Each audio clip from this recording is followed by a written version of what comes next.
A very good evening to one and all. Today's learned faculty, CA Anuj Bhai Shah, my colleagues, office bearers on the virtual dais, members of the managing committee, participants, ladies and gentlemen. It gives me an immense pleasure to welcome you all in second session of the series on reassessment. I heartily welcome learned faculty, CA Anuj Bhai Shah. Friends, from bottom of my heart, the way both the speaker done all their hard work, the way they made their presentation, it is just superb and outstanding. At this moment, I must tell you, in spite of their busy schedule, in spite of their hectic work, just on a single call of Sridhar Shah and followed by mine, they both accepted our invitation to serve the fraternity and to give and share their knowledge to the members. I am very much confident enough that the way our first session was full of due to sincere hard work by Mr. Pratik Bhai, the Anuj Bhai will not left any room to the participants so far as section 148 is concerned. The way section 148 is shaping and taking place, all eyes keeping their eyes, say, be it tax fraternity, be it tax officials, even honorable high courts. For all these to get updated, today we have invited CM Mr. Anuj Shah. So with all respect, I welcome CA Anuj Bhai to share his thoughts. Thank you very much. Now I request Managing Committee member Hetal Bhai Shah to introduce today's speaker, Anuj Bhai Shah.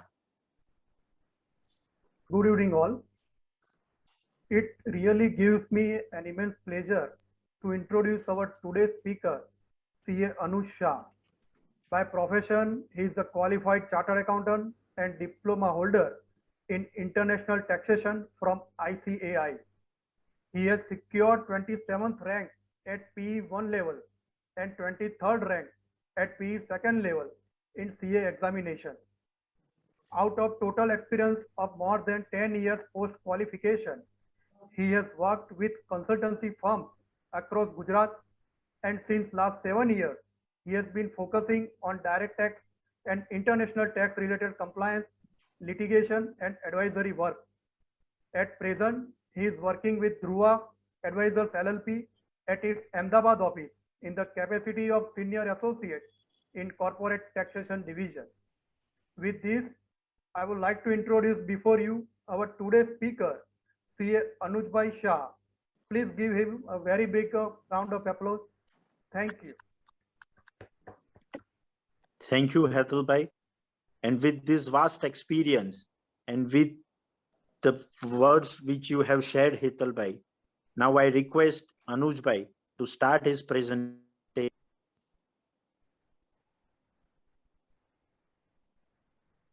Good evening, everybody.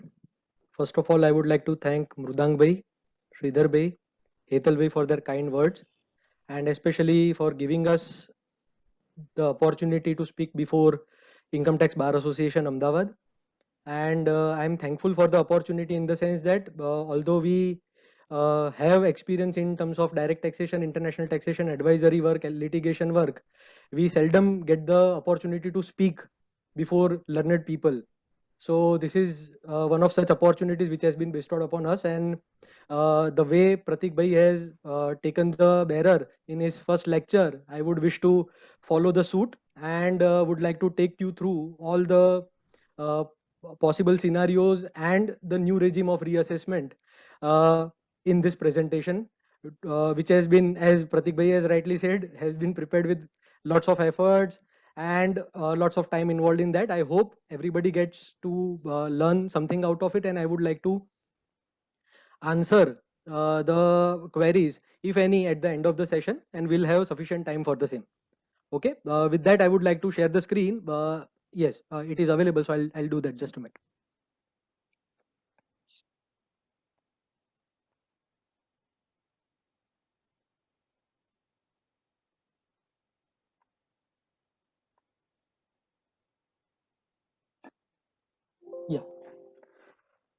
Am I audible, right? There is not an issue as of now.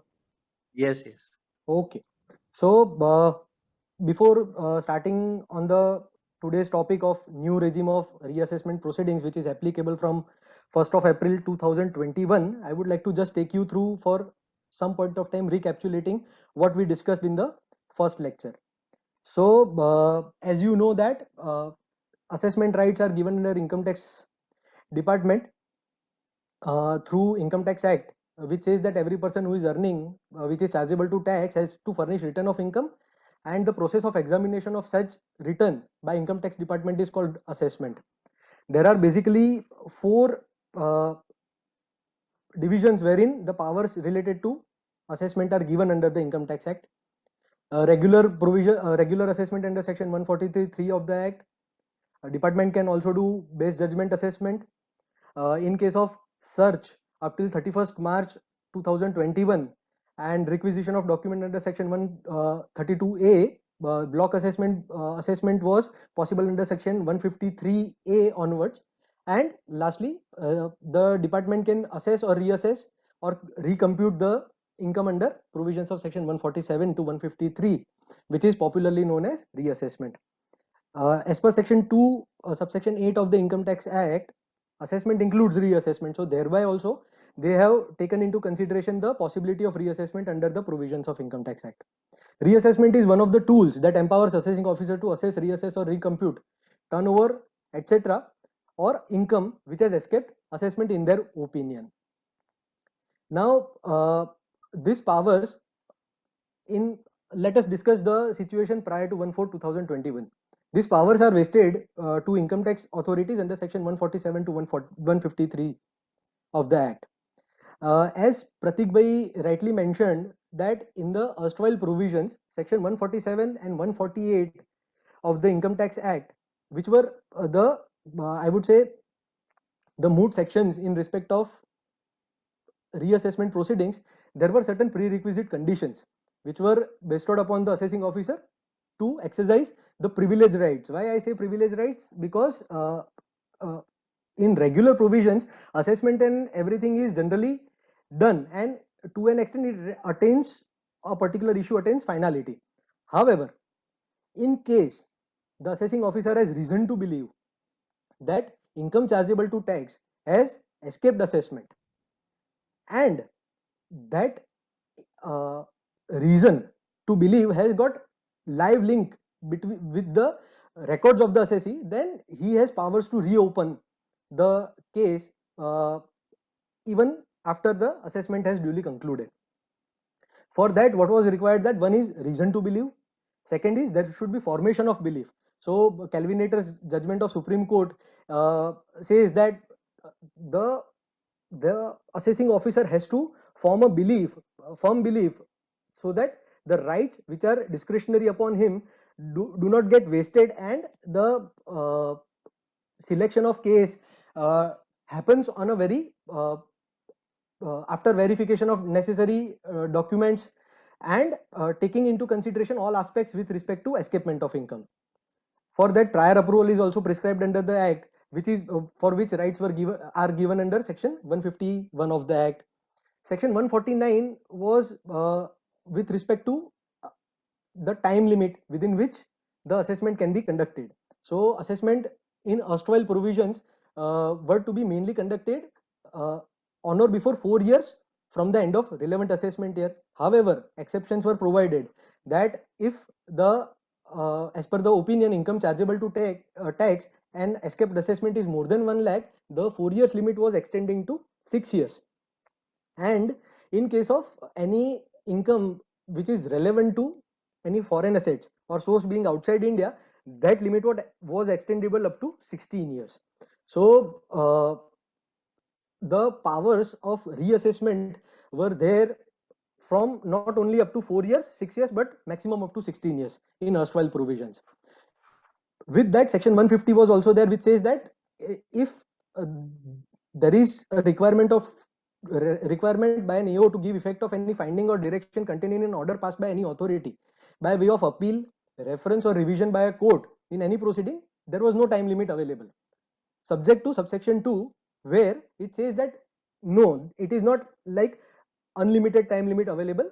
To the extent the limitation bar under section 149 is not exercised till that point of time, to give the effect of such order, possibility was there under erstwhile provisions, and by and large this provisions has not changed in the new regime also. Acha. This is an important aspect with respect to the entire proceedings.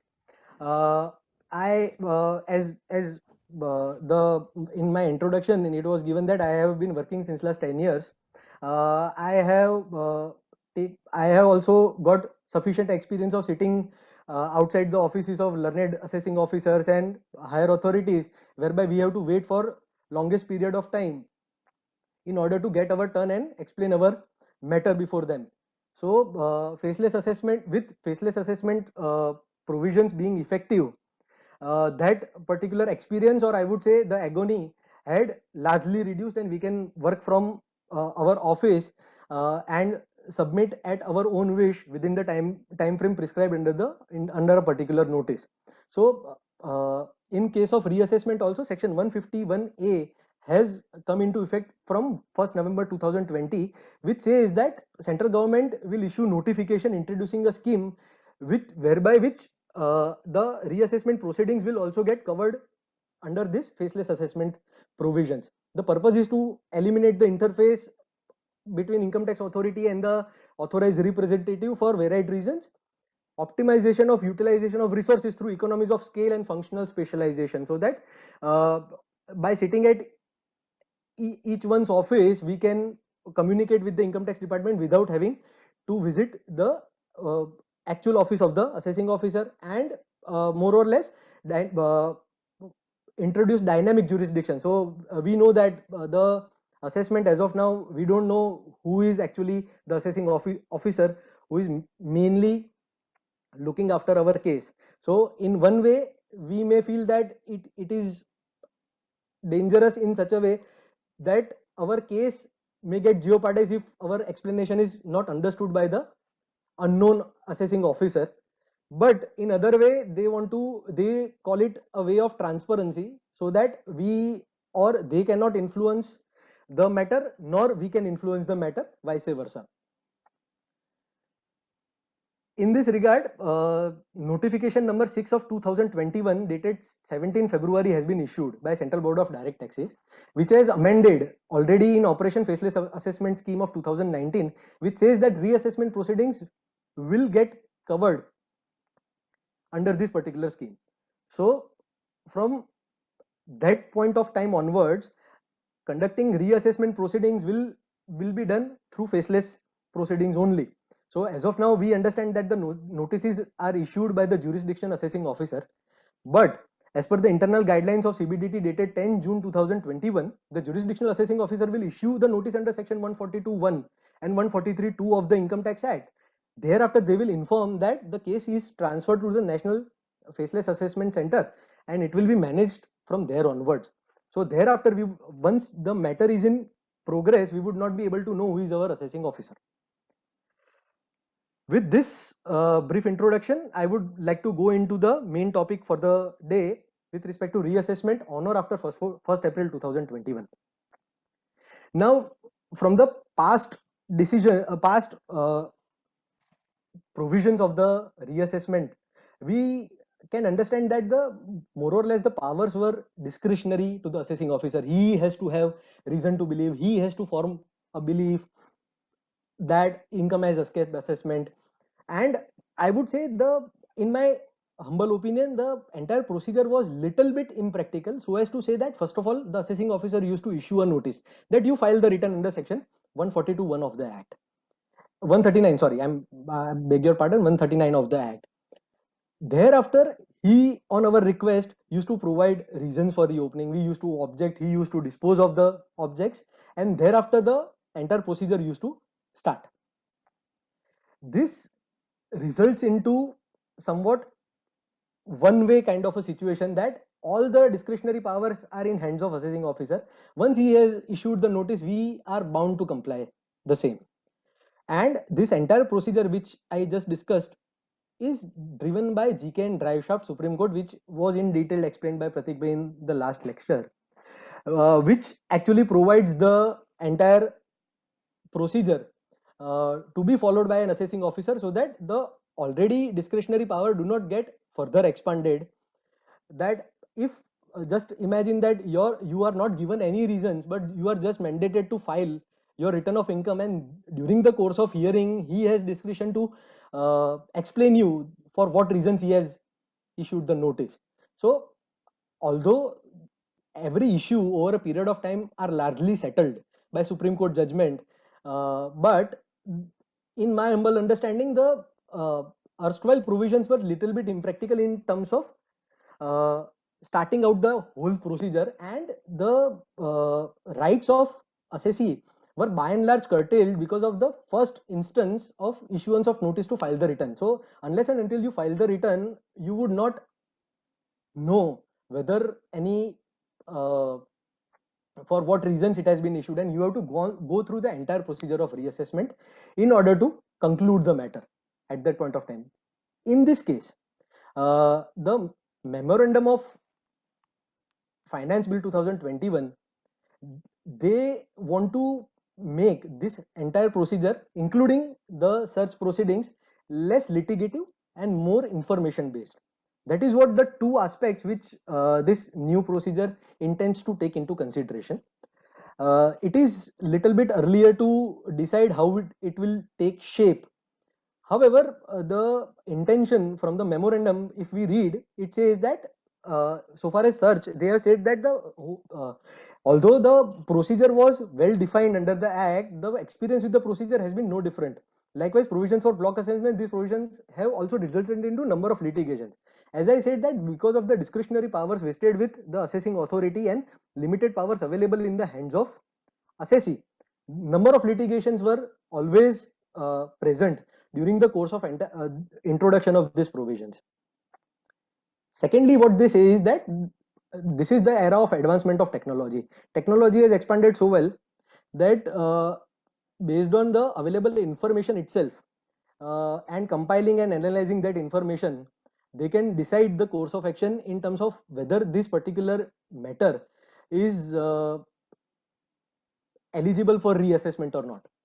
So as to say that in recent past, we would have seen the cases pertaining to penny stocks, Section 285 BA matters, where there is no scope of, I would say, interpretation, but it is more or less about the additional information available with the assessing officer and the income tax department to decide that based on this information, which is either absent or not partially furnished in the return of income by the assessee during the filing of return, or during the course of assessment it has been missed out to be decided. So you may have seen in the past that penny stock issues, client code modification to Section 285 BA matter, and such other matters, bogus purchase, yes, bogus purchase issues. So they are generating information from varied sources such as SEBI, I would say GST department, from where and NSDL, from where they can understand, compile information and analyze on their big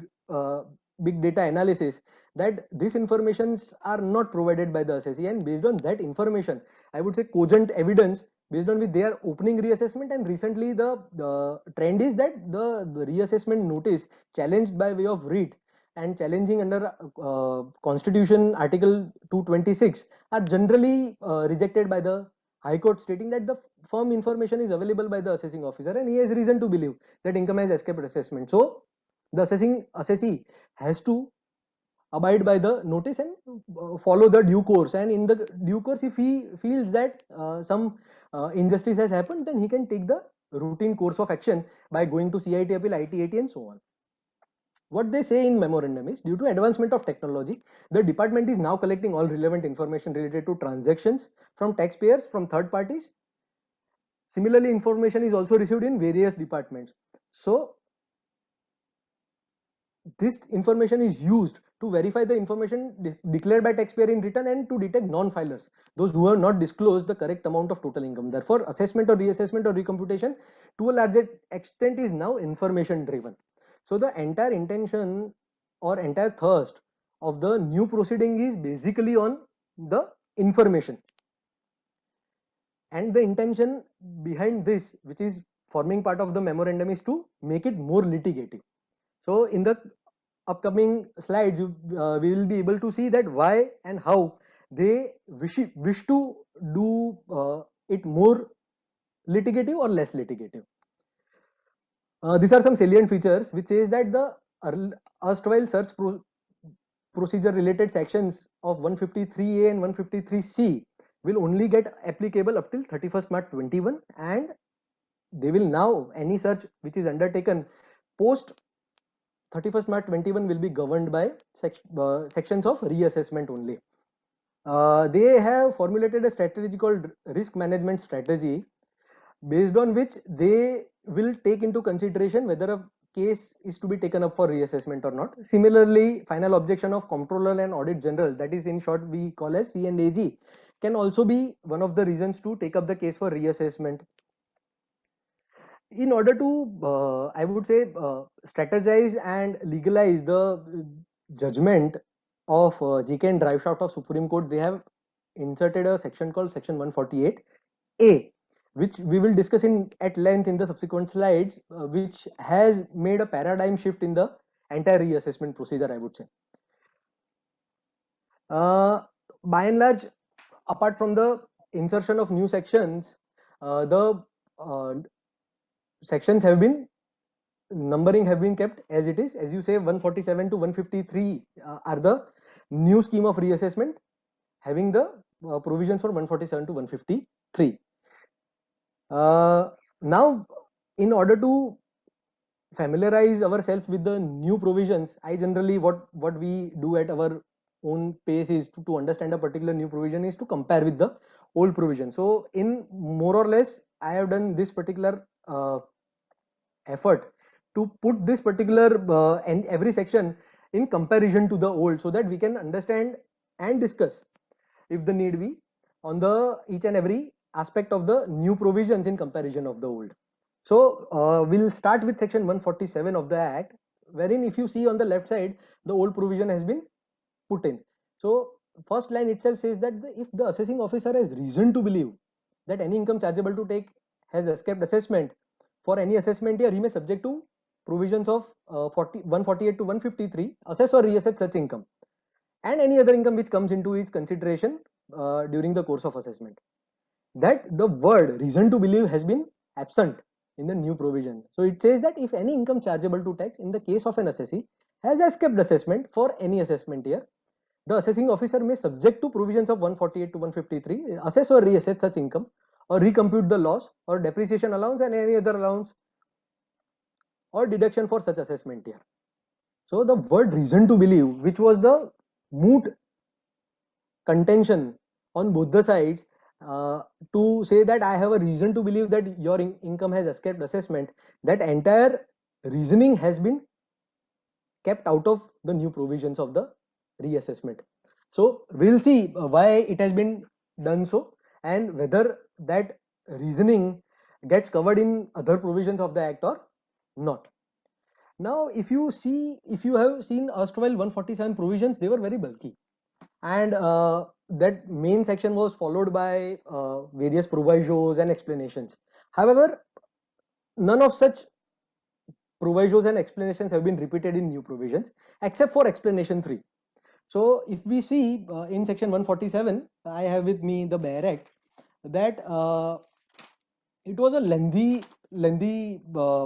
provision which used to cover various things in it, and over a period of time the section has evolved, it used to cover each and every provision thereafter. However, in the new provision only it says about explanation, which says that for the purpose of assessment or reassessment under this section, the assessing officer may assess or reassess the income in respect of any issue which has escaped assessment, and such issue comes to his notice subsequently in the course of proceedings under this section, irrespective of the fact that provision under section 148A have not been complied with.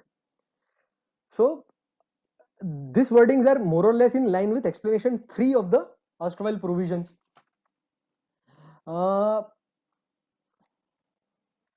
In erstwhile provision of explanation 3, what it used to say that for the purpose of assessment or reassessment under this section, the assessing officer may assess and reassess the main issue and such issue which comes to his notice subsequently in the course of proceedings under this section, notwithstanding that the reasons for such issue have not been included in the notice.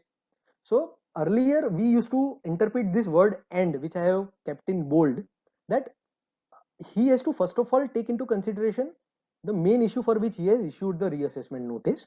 That is, let us call it subject A. And during the course, if he finds subject B, then he may assess or reassess. That was one of the issue of litigation. And as it was discussed in the previous session, that at this point of time, Delhi High Court in case of Jakhotia Plastic has raised the matter to a larger bench, and still that matter has not reached its finality. Whereas in Bombay High Court, such interpretation has been taken into consideration, whereas Karnataka High Court in some other case has taken that without taking into consideration the main issue, the assessing officer has right to take into consideration the any other issue which comes to his consideration during the course of assessment. However, in new reassessment procedure, if you see, the word bold are is irrespective of the fact that the provisions of 148A have not been complied with. We will take into consideration what is the procedure of section 148A, but by and large this particular issue has been more or less dispensed with, as it is interpreted as of now, that this requirement of reviewing a particular issue during the course of assessment for which notice was not issued, but it was came to consideration for the assessing officer during the course, it can the assessing officer has all rights to take into consideration such issue. So as of now, this issue is, as is understood, is dispensed with in the new provisions. Acha, one question which I would like to put before all of you is that can a fresh claim be made in the reassessment proceeding resulting into lower income or higher loss for the assessee?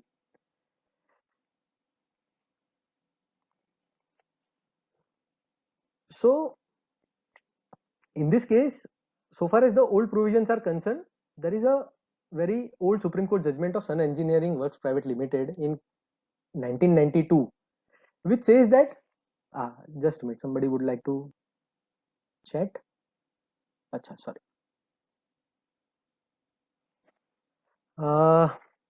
Yes, so as I was saying that in case of Sun Engineering Works Private Limited, it was held by Supreme Court that although 147 is part of texting statute, it is to be interpreted in such a way so as to make the entire machinery of reassessment workable, since the proceedings under 147 are for the benefit of the revenue.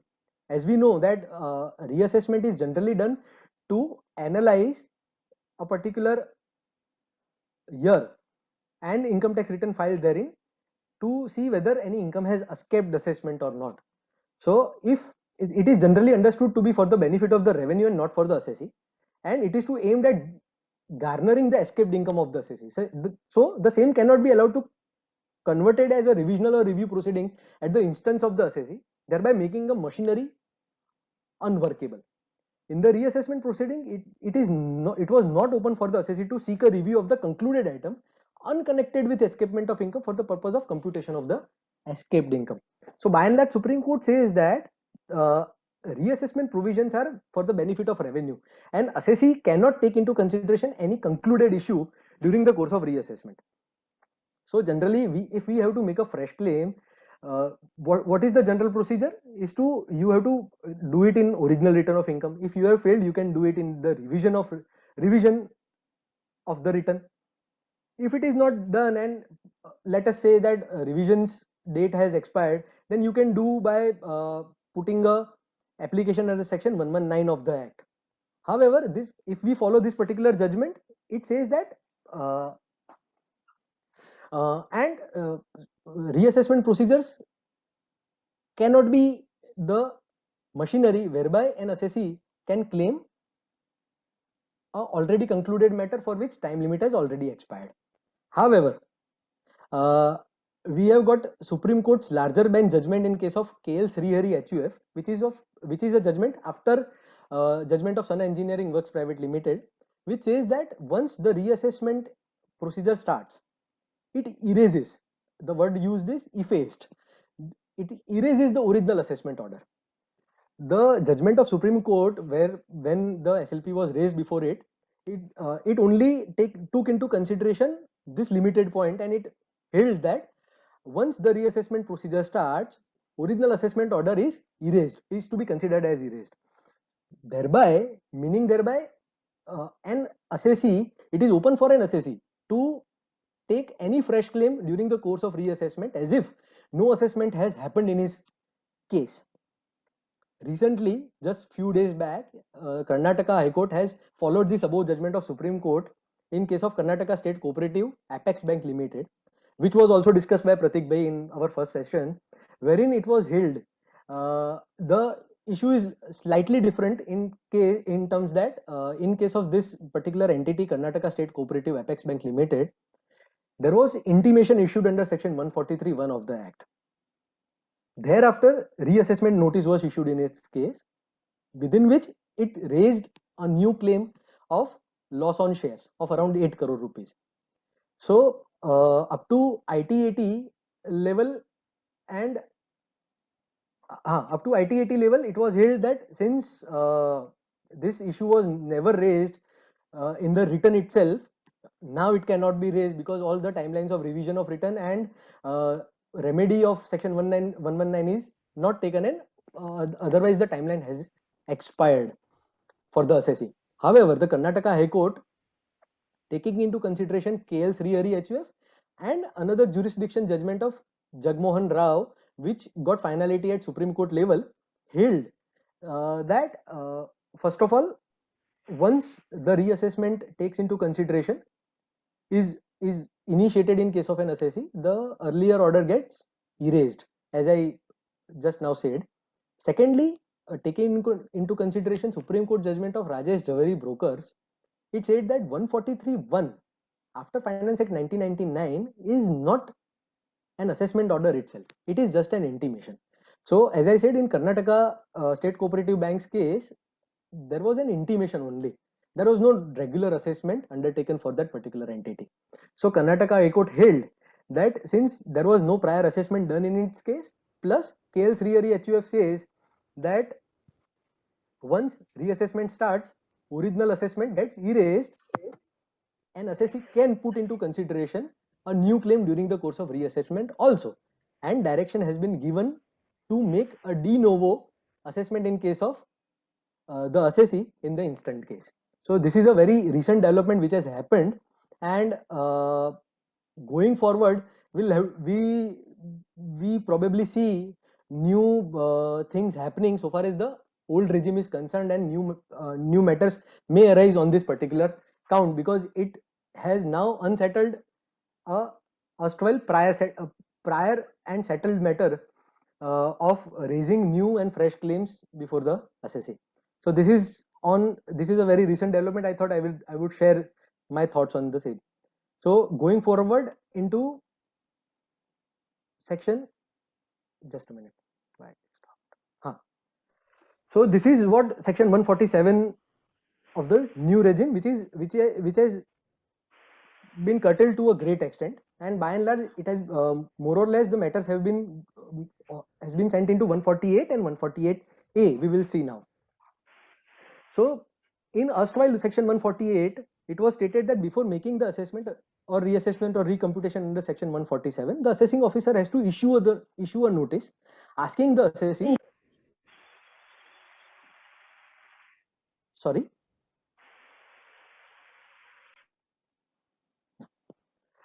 Should I go ahead? Yeah, continue. Okay.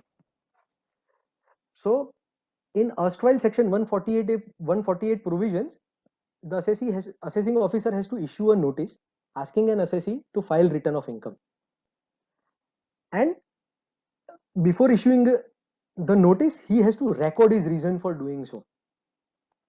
Those were the two wordings of erstwhile section 148. Now if we see the new provisions of section 148, it says before making the assessment, reassessment of recomputation under section 147 and subject to the provisions of section 148A, the assessing officer shall serve on the assessee a notice along with a copy of order passed if required under section clause D of 148A, requiring to furnish within such period, and the language continues to file a return of income. So what is the insertion is, and subject to the provisions of section 148A. Now I have also highlighted the word if required. So as of now, as per my understanding, the wordings are little bit contradictory to each other. So in the first instance, it says that before making the reassessment, it is subject to section 148A, and he has to issue the notice along with the order passed if required. But by and large, this was completely absent in the erstwhile provision, and no such procedure was defined. So let us see what section 148A has to say, which is the subject to which the notice is now required to be issued. So section 148A says that AO has to conduct inquiry, again the word is if required, with prior approval of the designated authorities with respect to escapement of income and with respect to information which suggests that income has escaped assessment in case of the assessee. That is clause A of section 148A. Clause B says for this particular inquiry, he has to give an opportunity to an assessee, and for that he has to take a prior approval once again from a designated authority.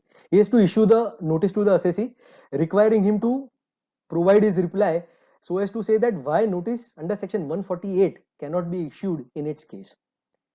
Once the assessee makes a reply in the given time period, there is a time frame also provided under section 148A, within which the assessee has to file its reply.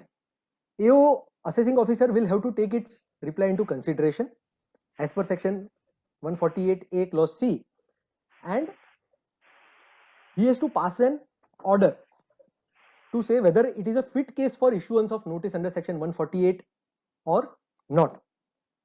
Now, in my first reading, I was thoroughly sure that this is a compulsory procedure that an assessing officer is required to follow. However, when I see this word if required, which is the order of clause D of section 148A, some issue comes to my mind which makes me wonder whether this is a compulsory procedure or it is a discretionary procedure. So only time and further explanation if issued by the department on this aspect will be able to know. But as of now, and whatever I have heard, read up till now, it says that for in the new regime, fulfillment of section 148A is priority requirement.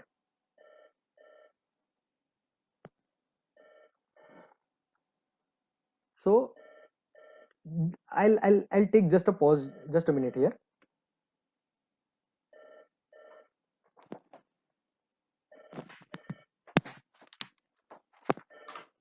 Hello.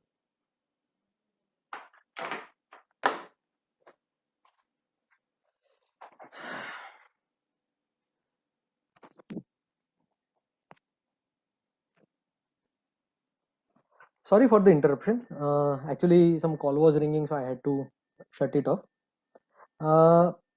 Yes, as I was talking about section 148A, in the new provision, this procedure is basically mandatory to be followed by an assessing officer before initiating the notice under section 148. What are the salient features of this particular notice? So it says that with prior approval, AO has to conduct inquiry with respect to information about escapement. He has to give an opportunity to assessee. Acha. For that, he has to give minimum 7 days of time period and maximum 30 days period to be given to file the response from the date of notice, subject to further extension. And order is required to be passed within 1 month from the end of month in which reply under section 148AC is received by the assessing officer. Where no such reply is furnished, he has to pass an order within 1 month from the end of month in which time was given and it is getting expired. However, section 148A procedure need not be applied in each and every case,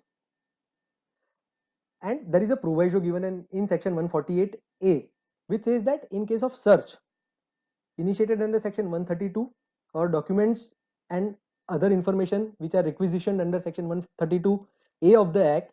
Similarly, money, article, valuable things seized or requisitioned during such belongings to another assessee, but assessing officer is satisfied that such articles or valuable things belongs to the assessee, subject to prior approval in this matter, as well as in case of documents seized or requisitioned during search relates to or pertains to another assessee, and assessing officer with prior approval is satisfied that this all documents and other information pertains to the assessee.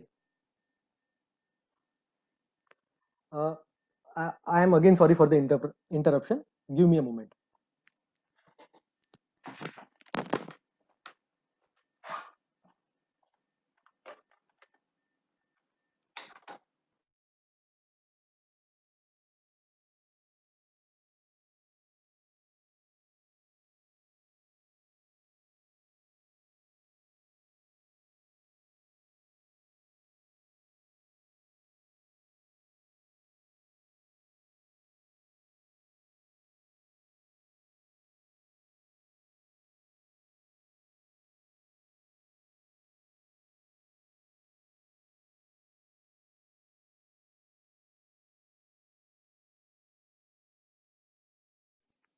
So in these cases,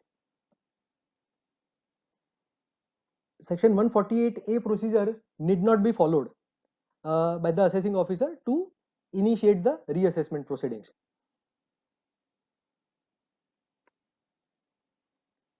So as we can see is that the reason to believe word which were forming part of section 147 is now taken care of by section 148A procedure of the Act. If we see in section 148A clause D, he has to pass an order which is a speaking order, which is where he has to say that whether it is a fit case for issuance of notice under section 148 or not. So by introduction of this particular procedure, the matter becomes more practical, that before issuance of notice itself, the assessing officer has to give an opportunity to the assessee that, look, I am going to open your case for this particular reasons. Now you provide me explanation whether this information and everything, do you feel, or I would give you an opportunity to put your case. He has to take into consideration that particular reply as well as the matter which he has obtained during his inquiry, and he has to decide whether it is a fit case for issuance of notice. And he has to, along with the notice under section 148 of the Act, he has to issue the order which he has passed under section 148A clause D and say that now you file the return of income. So the entire procedure has shifted from first asking you to file return of income, then supplying you with the reasons, rejecting your reasons, and then initiating the reassessment procedure. In this case, at the first instance, you are issued the notice to make your case. Then he has to pass a speaking order and then issue a notice under section 148 of the Income Tax Act, initiating the reassessment procedure. So at the stage of 148A itself, before issuance of the notice, the department would like to close all the possible litigations, because if the based on the order passed by under section 148A clause D, if the assessee is not satisfied, then he will be able to lodge alternative remedies available to him under the statute. So this we have already seen.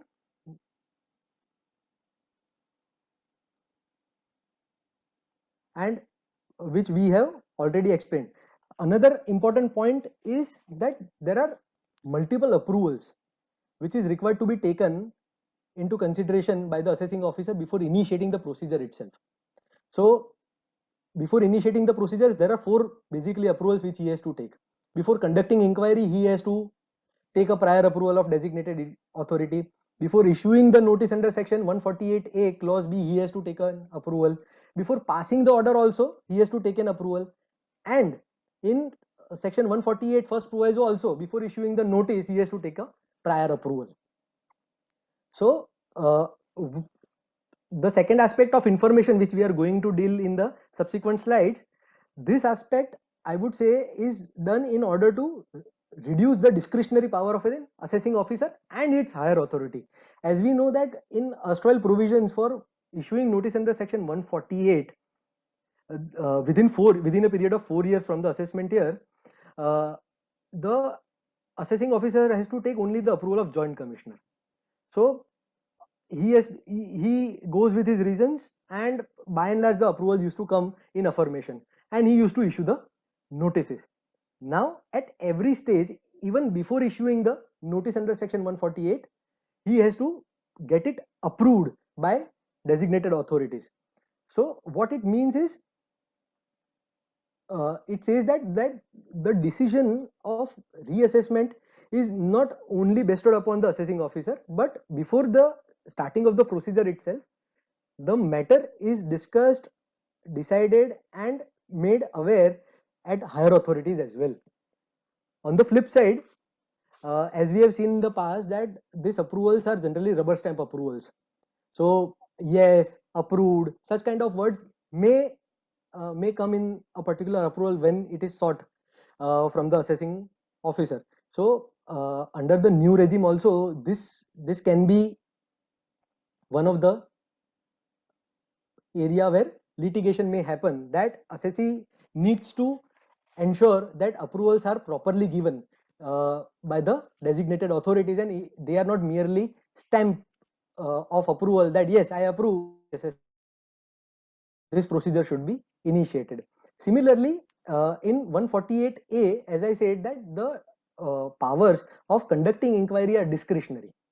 So if required word is also a challenging word as per my understanding, because it may so happen that assessing officer may issue the notice under section 148 or 148A without conducting the inquiry. So in his right, as a right, assessee has to see whether necessary inquiry which were required to be conducted have been duly conducted or not, and alternative remedies should be decided based on such information by the assessee.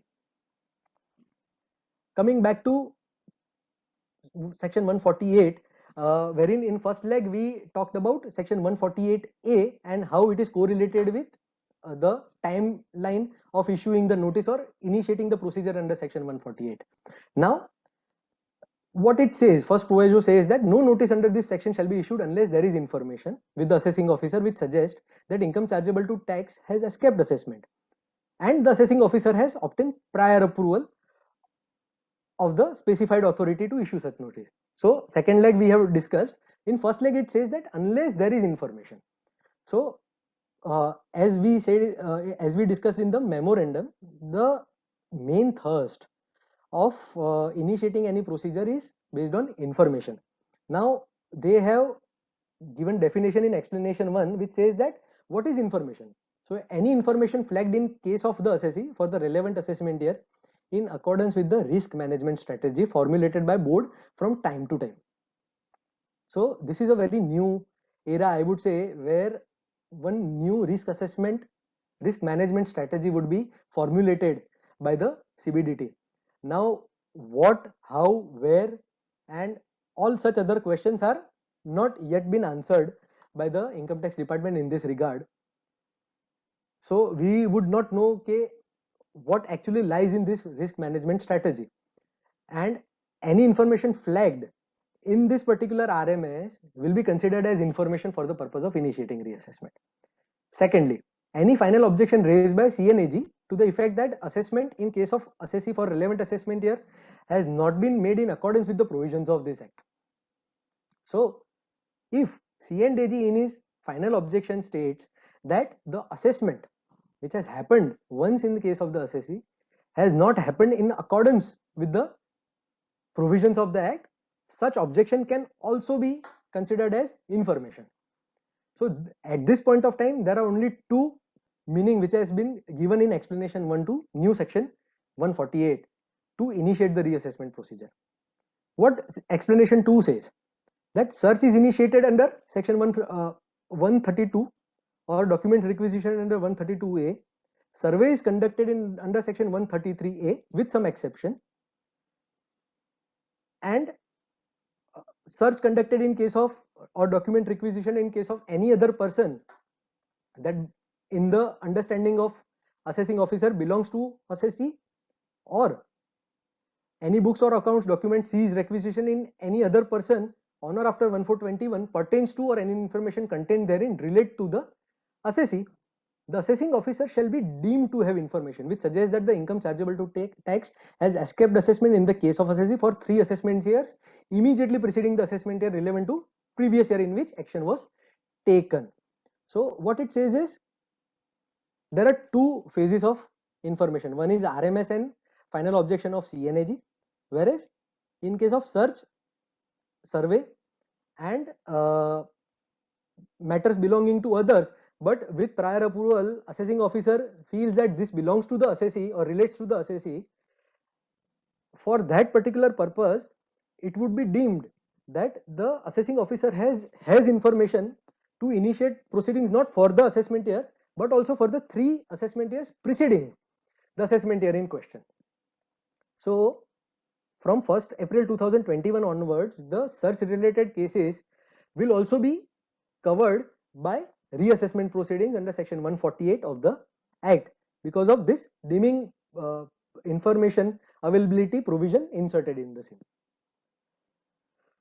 As I said previously also that there is huge thrust which is put on the information under the new reassessment scheme. So let us understand what reassessment apart from what is the meaning of information apart from which is prescribed under the Act. In 2 judgments of Supreme Court in case of A. Raman and Company and Maharaj Kumar Kamal Singh, which are passed in way back in 1968 and 1959, which says that instruction or knowledge derived from an external source concerning facts, particulars, or as to law relating to matter bearing on the assessment, or information includes information as to the true and correct state of the law, and so would cover information as to relevant to judicial decisions. So information was defined in erstwhile provisions within Income Tax Act also, and at this point of time a limited information definition has been given under section 148 of the Income Tax Act. So we have to see how this particular information criteria gets developed in future in this new reassessment era. Further, it is to be formulated by CBDT from time to time, which has been explained in the section itself. So it may happen that one criteria which is selected in 1 year may get rejected in another year depending on various aspects which is decided by CBDT internally. So we would not know unless and until they publish that particular document, we would not know on what grounds this risk management strategy has been formulated. For our sake, we should understand that this information should have linkages, and the opportunity given under section 148 capital A should be thoroughly utilized to understand what information is being referred to by the assessing officer and whether it relates to the assessee or not. And we have to make our case in such a way that we explain to him that either this information is not is having any linkages with my case or the income which is into question, or the assessment has already been concluded and this information was already dealt with. So the reassessment, if you are initiating in my case in this new regime, will not have any impact. These things which we need to take into consideration at the time of 148A procedure if it is initiated in our case. Why I say if? Because they say if required, which is yet to be interpreted in my understanding. It covers any information, and scope of information can become litigation prone, as I explained that what information they have which they want to take into consideration for initiating reassessment proceeding in my case. So we have to decide upon at the very initial stage that how we are going to counter this particular information.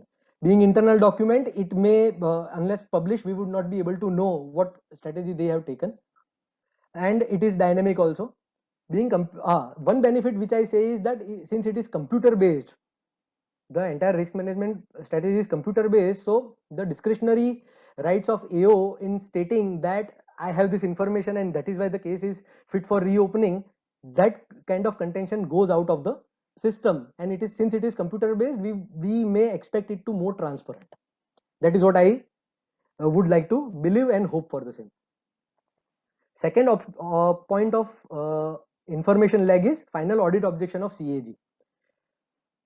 One important point one has to take into consideration is that prior assessment is mandatory in order to fit for this particular leg of information, because what it says is that final objection raised by CAG to state that the assessment under the which is conducted in prior was not conducted as per the provisions of the act, and which may result into escapement of income. So final objection of CAG can only come into picture when assessment has already done in case of the assessee.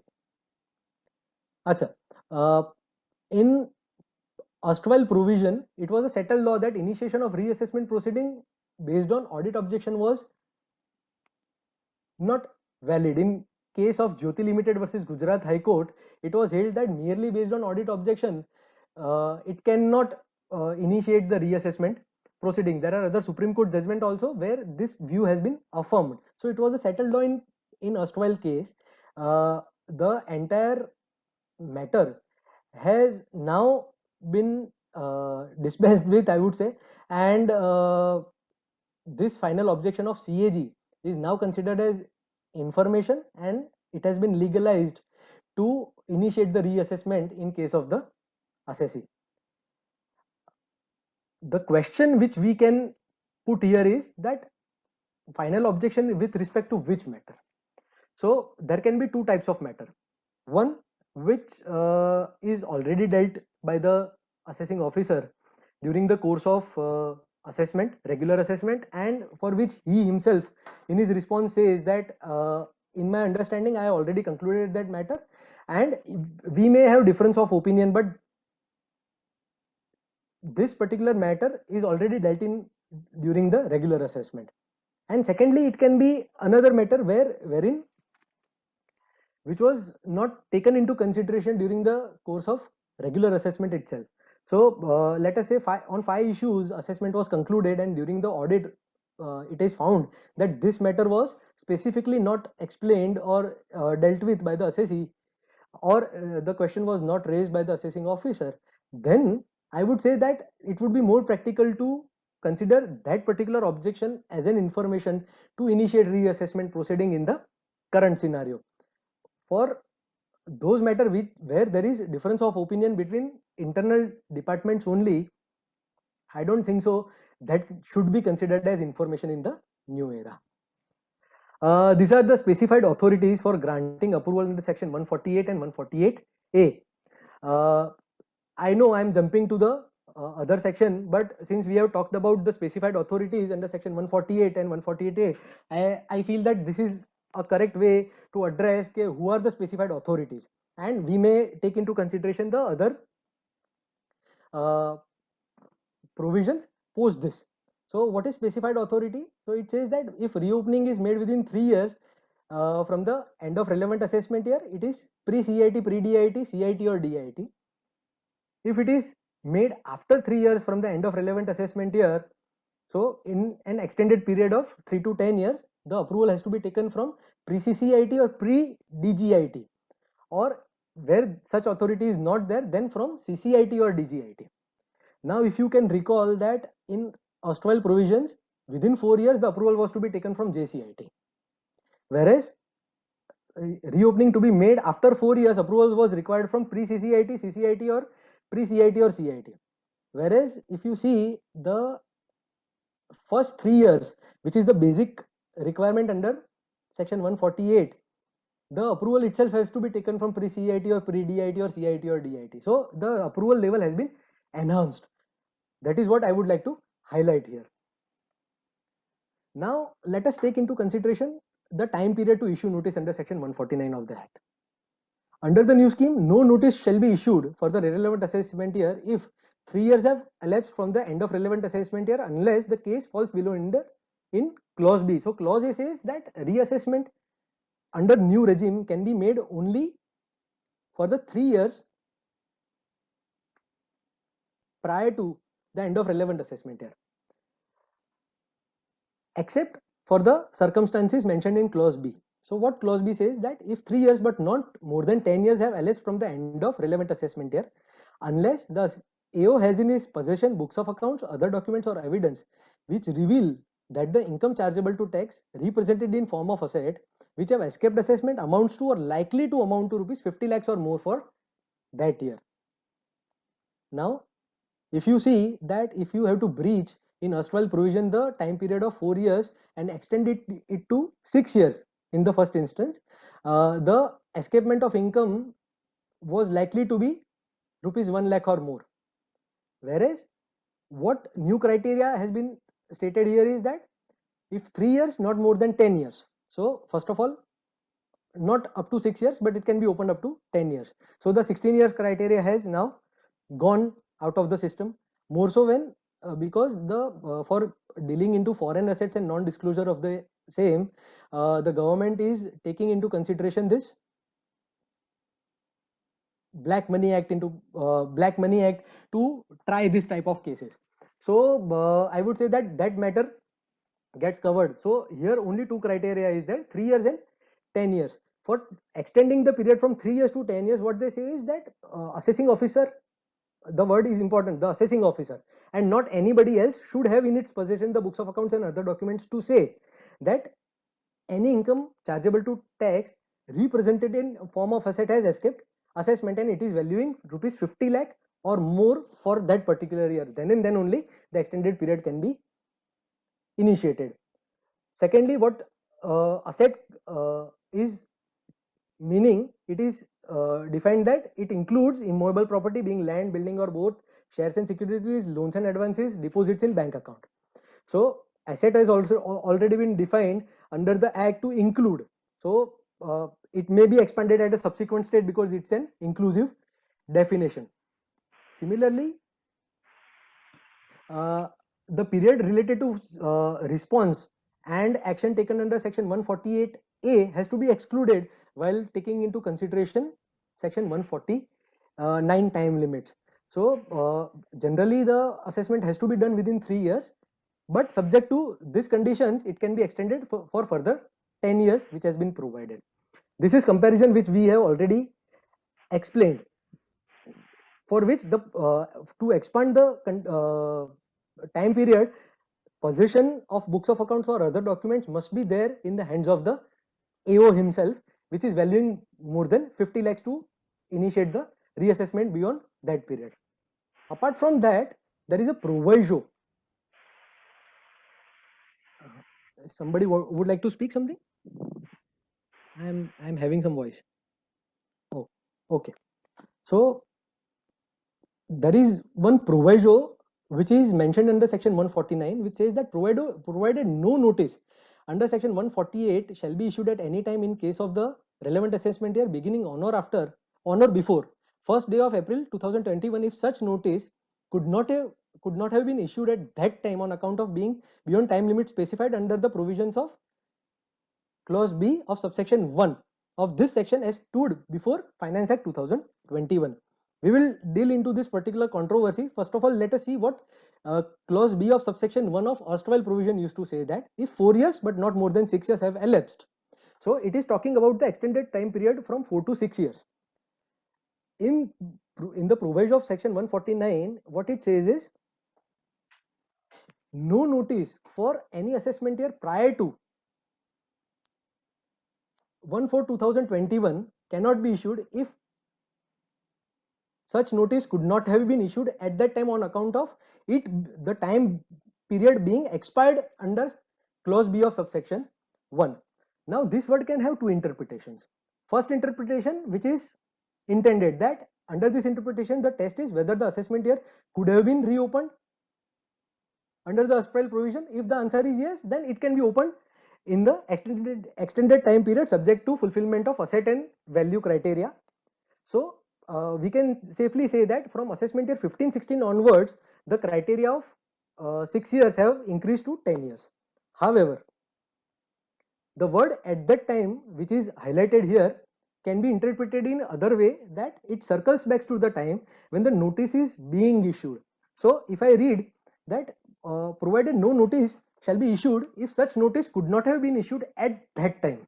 So one interpretation if I say is at that time, so as on 1/4/2021, if on 1/4/2021 reassessment notice as per clause B of subsection 1 could be issued, then it can be issued under new provisions interpretation 1. However, if somebody says that no, I don't want to interpret it that way, I would like to interpret at that time as at the time when notice was being issued. So if I say that for assessment year 15-16, if I want to issue the notice as per interpretation 2 in, let us say, March 24, in literal interpretation 1 it can be issued. However, if I say that at the time of issuing the notice that notice as per the time limit prescribed in old provisions could not have been issued, then in March 23 I can't issue the notice for assessment year 15-16. So based on which one can say that for assessment year 15-16 to 2021-22, the period is still limited to 6 years and not 10 years. That is one another interpretation of word at that time. So here also there is a possibility that it may get challenged in terms of validity of the information. If somebody has any query as of now to this interpretation, we can always discuss. Should I go ahead? Yes. Okay. So these are basically the new norms in terms of new regime, and apart from that, the other provisions have largely remained the same. The faceless assessment related provision section 151A, there is an insertion of section 148A, whereby it is to say that the faceless in the procedure of section 148A also shall be considered under the faceless regime or faceless scheme of the particular provision. Now, as we know that in the previous session, Pratik Bhai has duly taken the controversy related to notice which are issued between 1st April 21 to 30th June 21. So as we know that due to Relaxation Act, various dates have been extended to meet the pandemic related situation, wherein the last date extended for issuance of the notice was 30th June, and by explanation inserted in that particular notification, the department used to argue that the erstwhile provisions shall remain into operation till this extension lasts. So thereby assessment year 13-14 and 14-15 related notices have been issued by the department as per the old provisions of the act. Now the matter is sub judice, and we hope that the resolution should come, but as rightly mentioned by Pratik Bhai in the last session, that the matter will not get resolved below Supreme Court. So we have to see how the time goes into the consideration. I just want to take into consideration what is the course of action. This is one of the judgments text wherein Delhi High Court has observed that prima facie this particular notification is unsettling a settled principle that by delegated provision statutory provisions cannot be amended. So this is a text, and with this prima facie observation of Delhi High Court, we feel that the High Court may follow the suit, and by and large the similar sort of observations will come, but only time can tell. This part at this juncture I would like to discuss only one thing, that what course of action a particular person has to take with respect to notices related to AY 13-14 to 16-17. So first of all, I would like to just remind you that AY 13-14 and 14-15 were the years where the notices were getting expired for the period of 6 years on 31st March 20 and 31st March 21 respectively. So those period got extended by this Relaxation Act. However, when the matter is sub judice, whether that procedure get extended up to 30th June 2021 or not has to be seen.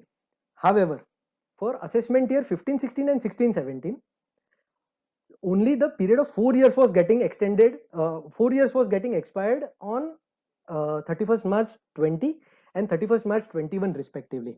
The period of 6 years, issuing notices within 6 years, was not getting extended. So for those years, because under erstwhile provision for assessment year 15-16, assuming that new provisions were not made into applicable, for assessment year 15-16, within 6 years to issue notice, the last date was 31st March 22, and similarly for 16-17, it was 31st March 23. So those periods were never extended by this relaxation act. Here I would like to say that for 13-14 and 14-15, the matter is still into consideration. Similarly, for 15-16 and 16-17, we have to file our return under the portal, and we have to seek for the reasons and see whether the notice has been issued within 4 years or within 6 years. If it is within 4 years, then it again takes the color of assessment year 13-14 and 14-15, where the judgment will come. But if it is within 6 years, from the reasons if it is coming that the notice has been issued within 6 years, then this extended time period at all does not apply to the assessee. Secondly, that the time period to issue notice within 3 years has also expired under the new regime for the assessee. So unless there is based on some information, without following the procedure of 148A, the AO has come to know that an asset of valuing more than 50 lakhs has escaped assessment for 15-16 and 16-17. The assessment of 15-16 and 16-17 under new regime can also not be done. So one has to see on case-to-case basis how to take the matter forward through regular proceedings or to take writ itself and challenge the matter on question of law. At this juncture, on a concluding remark, I would say that prima facie it looks that the new provisions would like to address the erstwhile litigative matters, but going forward only time can tell that this effort of unsettling and somewhat settled reassessment procedure, how it will take shape and how the matters will be considered by AO as well as assessee in the times to come. The intention is to bring more transparency. We just hope that it happens in such a way. And with this, I conclude my presentation here. And I thank once again the Income Tax Bar Association for giving us this opportunity to discuss the new regime of reassessment and the reassessment topic altogether. Thank you. Thank you very much, Anuj Bhai, for your wonderful presentation. I am very much sure and confident that participants who joined this webinar series on the reassessment will surely be immensely benefited, and where the hard work it shows in your speech, in your presentation, the time you have given just for the sake of the members, just sake for the fraternity to share your knowledge. I am very much thankful. Please give a very big round of applause to the Anuj Bhai for his wonderful presentation. Thank you so much, Mrudang Bhai, for your kind words. Thank you. With this, now I request CA Sridhar Bhai to propose a certificate of appreciation as a mark of our memory to both the speaker. Firstly, I will request CA Sridhar Bhai to propose certificate of appreciation to Speaker Pratik Bhai Vora.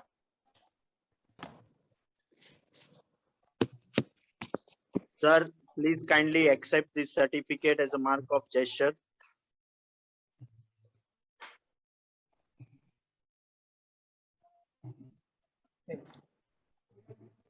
I request Sridhar Bhai to propose certificate of appreciation to CA Anuj Bhai.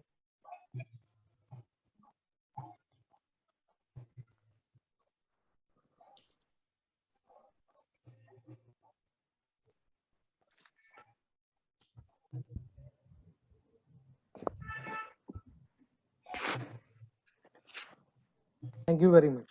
Thank you very much. Thank you.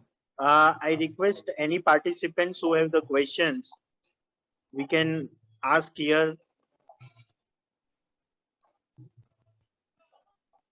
કોઈ બી પાર્ટિસિપન્ટને કોઈ પણ question હોય તો અનુજભાઈને પૂછી શકે છે. પ્રતીકભાઈ પણ છે, પૂછી શકે છે. Anuj has covered almost all the cases, settled cases, and I don't think that he has left any area for any doubtful.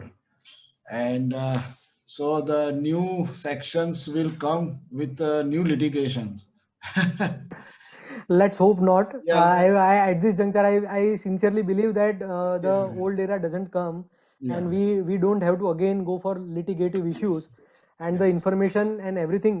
But the history says that the procedures and intentions are laid down very Same. nicely, but subsequently it results into multiple interpretation and ultimately results into litigation. But let's hope, as of now, that it doesn't result into such things. Right. You have very good discuss about the even Gujarat High Court decision of the Jyoti Limited and other decisions. Ji. And for reopening of assessment, the principle behind the reopening. So let's hope for the Best.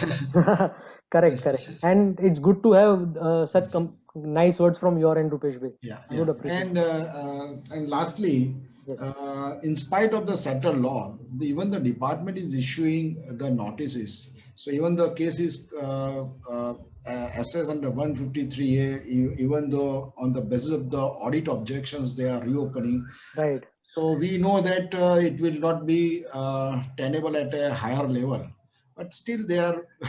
So as of now, the assessee is feeling agony from almost every stage of his life. He was barely settled in income tax in the portal, and the portal has been changed. The GST, he has just now settled, and the amount of notices which have been issued are unprecedented. I would say that as a last ditch effort, they have issued the notices to almost I have heard in lakhs. So to handle this sort of notice is also difficult for them, but to make the things difficult for the assessee and to make the life little bit more miserable should not be the intention of the department as of now. That is what my understanding should be. Sir, from one estimation, only in Ahmedabad, more than 5,000 notices has been issued.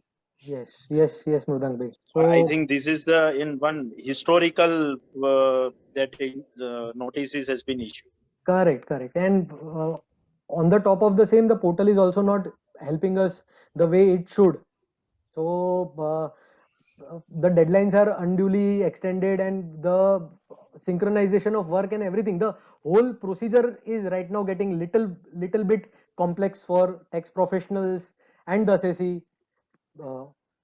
What I find, Anuj bhai, that Rupesh. those who are not opted for the Vivad Se Vishwas, or and they have a database regarding the penny stocks and others, right, and they have again reopened the cases. Even the notices are issued after to the cases where the Vivad Se Vishwas matter are also settled, for which writs are also filed before various high courts, and probably it gets settled, but one has to understand that the high court should not deal its time in such petty issues where the things are already settled. The matters are also written in plain and simple language, where it says that once Vivad Se Vishwas has been opted, that case gets settled in its entirety. So there is no point in issuing reassessment notices for such years. But in one or two cases, what happened, even so our search proceeding is going on. So we have received the 153A notice as well as the 148 notice. Oh. So these are simultaneous two notices. Multiple jurisdictions have been. Multiple jurisdictions. Because 153C and 153A are special provisions. So once they come into picture, 148 machinery should not be applied as such. But let's see how things shape up for all of us. And hope for the best. Yes, even Pratik bhai bhi rightly pointed out in the last session કે આ રીટ ને બધી જે પણ થઈ છે એમાં B positive result આવશે તો બી department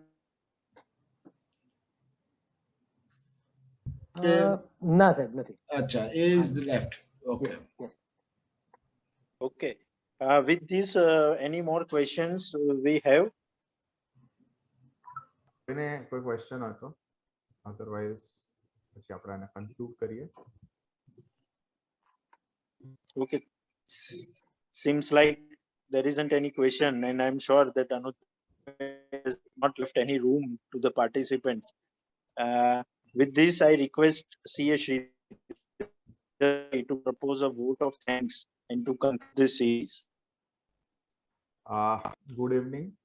first vote of thanks આપતા પહેલા બે સારા ન્યૂઝ શેર કરીએ. એક ઇન્કમ ટેક્સ રિલેટેડ કે આજથી ફોર્મ 35 ફાઇલ થવાના ચાલુ થઈ ગયા છે એરર ફ્રી. બહુ બધા લોકો ખુશ થયા છે આજે, એટલે બધા જોડે શેર કરતો. બીજું, ઇન્ડિયાને ફર્સ્ટ ગોલ્ડ મળ્યો છે ઓલિમ્પિક્સ Javelin માં? Yes. Oh, great, great. It's a history. It's a history. એથ્લેટિક્સમાં ઇન્ડિયાનો ફર્સ્ટ ગોલ્ડ છે, તો it's a reason to celebrate. Very good, very good. It's indeed a good news. First gold for this Olympic also for us. Yes. Yes. Our number is jump from 64 to 35 or 36. That has to be seen. 7. Yeah. So it's an opportunity to propose vote of thanks for today's meeting. I wish to thank CA Pratik Vora and CA Anuj Shah for taking the sessions in fullest of the details along with all the case laws and everything. And I'm sure everyone who was listening to this series, as well as who will listen this series on YouTube, will be benefited. Also, they will get some clues in their work. So thank you, and thank you all the participants. We have a few programs coming back to back. Do check your mails and communication channels. You will get to know about that. Thank you. With this, we conclude this series. Thank you, everyone. Thank you. Thank you, Anuj bhai, Pratik bhai. Thank you. Yes. Thank you. Thank you very much, Anuj Thank you bhai. both the speaker. Thank you, Rupesh bhai. Thank you.